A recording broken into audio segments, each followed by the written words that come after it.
Hey guys, it's Jimmy from the Jimmy Eats Brain Show. And if you're new here, this is my channel where I talk about creepy stuff on the internet. And today I'm super excited. I'm bringing you a video. I can't even get through my intro without saying how excited I am. I'm bringing you a new series where I am going to review the episode of the new Netflix original series, V-Wars, episode by episode, one episode probably every 2 to 3 days, depending on my schedule. So the idea is that you guys can go watch the episode, come back here, have a discussion, maybe we can get some deep dives into the plot and what we think is going to happen and just get a discussion going. I think this show is going to be pretty popular on Netflix. After watching the first episode, I can say I think it's going to be decently popular. So yeah, today we're going to be going over episode 1 of the new TV show V-Wars. I first saw this when the Netflix trailer dropped about 2 or 3 weeks ago. I watched it as soon as it came out, subbed to Netflix, and I got the notifications turned on. I was like, oh, this looks pretty good. I know that a lot of vampire shows are kind of heaped into the pile of vampire shows that a lot of people say are trash, even though I found some of the couple of previous series of other vampire shows to be okay. I know that a lot of people outside of the horror community didn't think they were that great. But I was really excited for this one because Netflix advertised it as very horror-centric and gothic, almost kind of straying from the sexy vampire archetype, but not fully away from it, because we like that a little bit.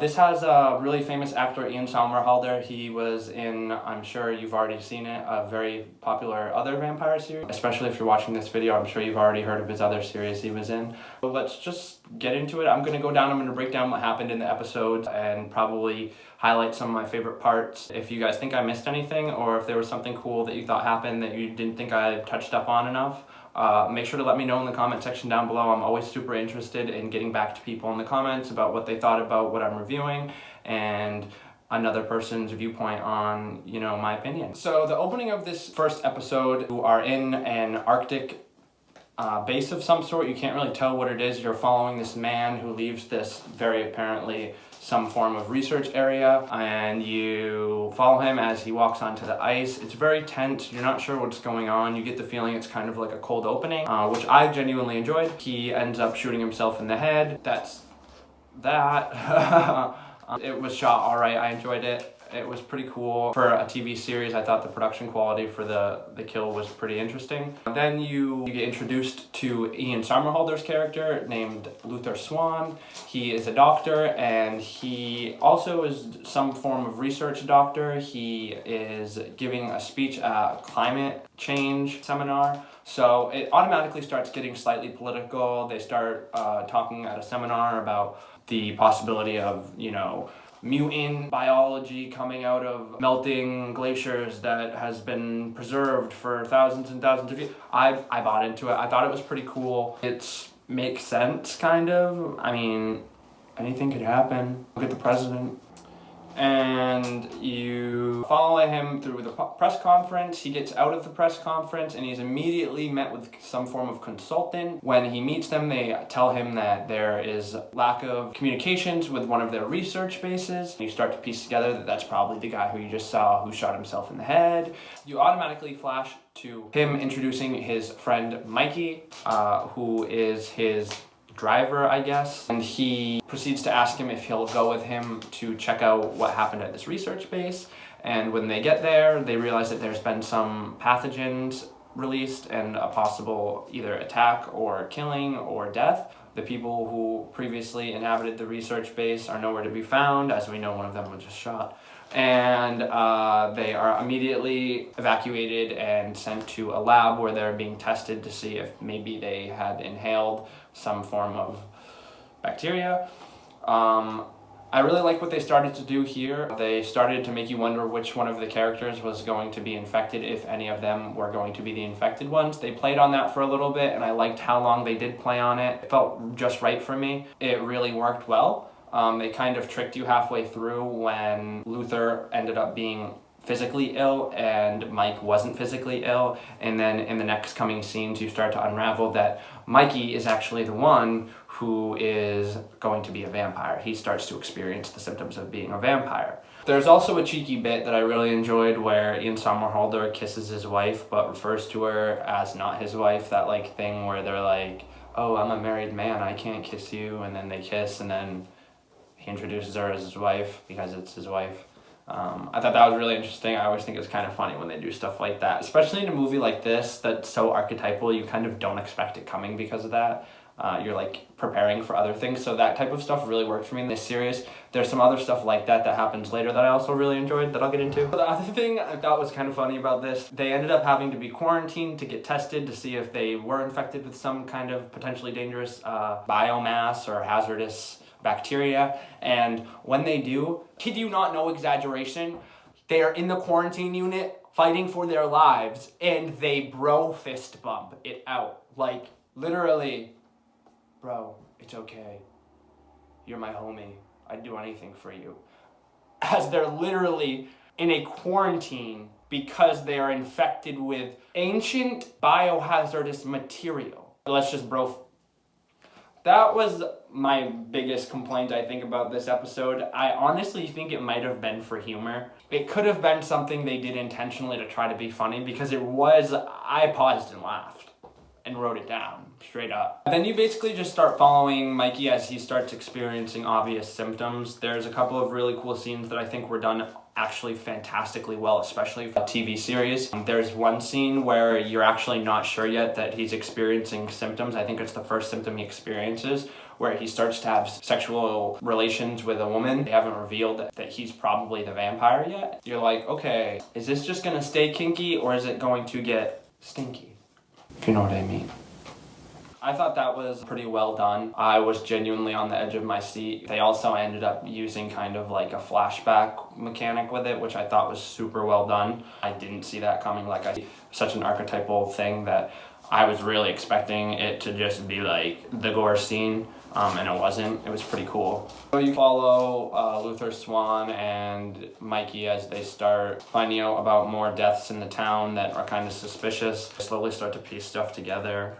And then you kind of start to see Mikey breaks down and tells Luther about all of his symptoms and kind of confesses that he's worried because they eventually leave the quarantine unit and are cleared and realize that there's probably nothing wrong with them. But as you follow with the characters, that's not exactly the case with Mikey.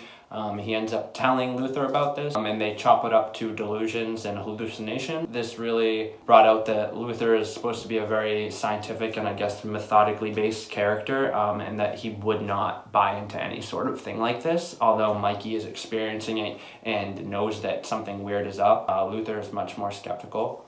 We're also introduced to a subplot where we meet a journalism company that is illegally purchasing and hacking information to get the criminal reports and autopsy reports of these deaths that have been popping up around the city. I found this subplot really interesting. This is about the time that I started to get frustrated with how long they were drawing out the vampire reveal or anything of that sort, and this kept me so into it.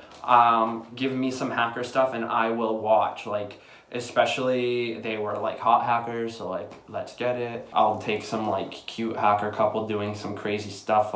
It was kind of aesthetic, which I really enjoyed. They also really portrayed these people as narcissistic and kind of the flaw in the modern age of media. It's people who really care about their image and that's really it, and will do anything to maintain that and in things relation to it. So they're definitely building you up, I feel, to kind of sympathize with these characters slightly, but to maybe still hate them overall, which I found really interesting. It made it a believable character for me. They hack some information and steal autopsy reports until they start to piece together slightly that they also think there could be a vampire killing. It hits the fan. Mikey calls Luther in a frantic panic and says that he needs him there. And with this brothership that we've seen Mikey and Luther have, he obviously goes. When he shows up, as you'd expected, Mikey has murdered someone. The gore in this is really good. All of the gore in this is really good. And I was honestly surprised. I thought that Netflix was going for a cash grab for a vampire series and this was just going to be garbage.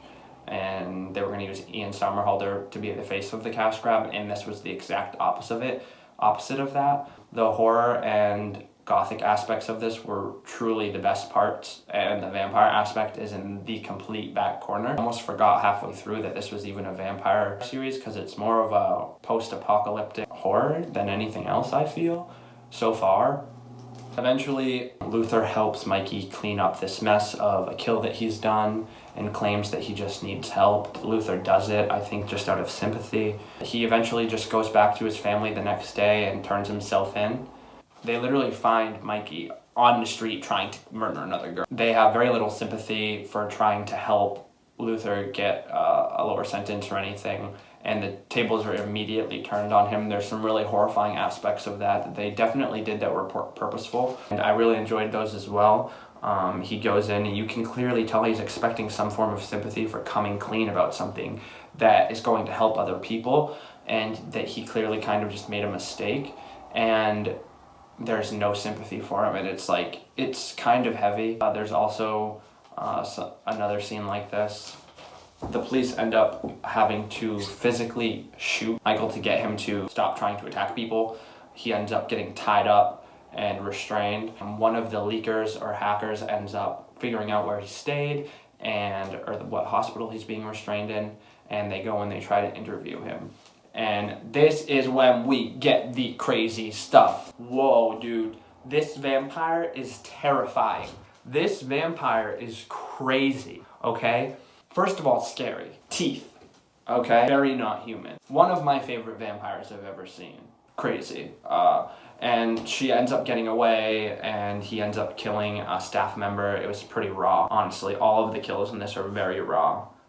While Mark is in detainment, Luther goes to visit him to try to get him to talk, clearly with still good intentions. Luther and Michael ends up figuring out that he was talking to the police, and he immediately rips off his chains and goes after Luther, and it was crazy. And he ends up not doing anything really to him, and he gets away, but it was pretty scary. It was pretty cool. Yeah, the ending scene in this is also pretty hardcore. You follow Luther is trying to get in contact at the end of the day with his family, and he calls his son, and his son is in distress, says that he wasn't picked up from school, and he's walking home, but he thinks he's being followed. You start to think it's Michael, and just as Des is getting home, his son, also, Michael has a son with Jess named Des. Jess is Michael's wife. They all end up, Des and Luther end up getting home and at the same time, and Des gets attacked by some creature in the room, and it is terrifying and super scary, and they end up killing the vampire. Luther manpowers the vampire to death, and then it's Jess, and I had a problem with this. The vampires transform back after you kill them. I think they do this sometimes in vampire shows and stuff. I don't like it. I'm just worried that there's going to be this thing where after every death of a vampire, there's this sad scene where they see him as their human self, and it's just boring every time. That would be pretty lame.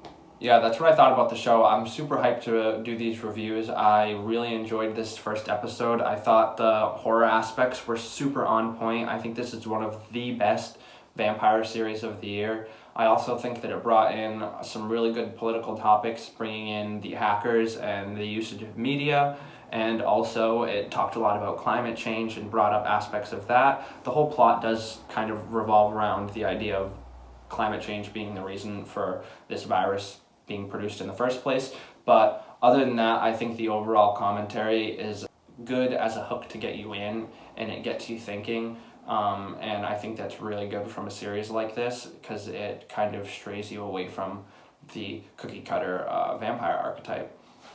So yeah, let me know what you guys thought about some of this stuff down below. Let me know if you guys liked this episode. Let me know if you want to see more of this in the next video. I'm going to be doing the next one of these in the next couple, and as long as you guys keep liking them, I'm going to be doing a full series of the entire Netflix series. These are hour-long episodes, so there's a lot of work that go into these, so please like and subscribe. It means a lot to me. I work really hard on these videos, so they're nice for you guys. And yeah, leave a comment down below letting me know what you thought. Thank you so much for coming and hanging out with me today. Keep it creepy, guys, and have a good one.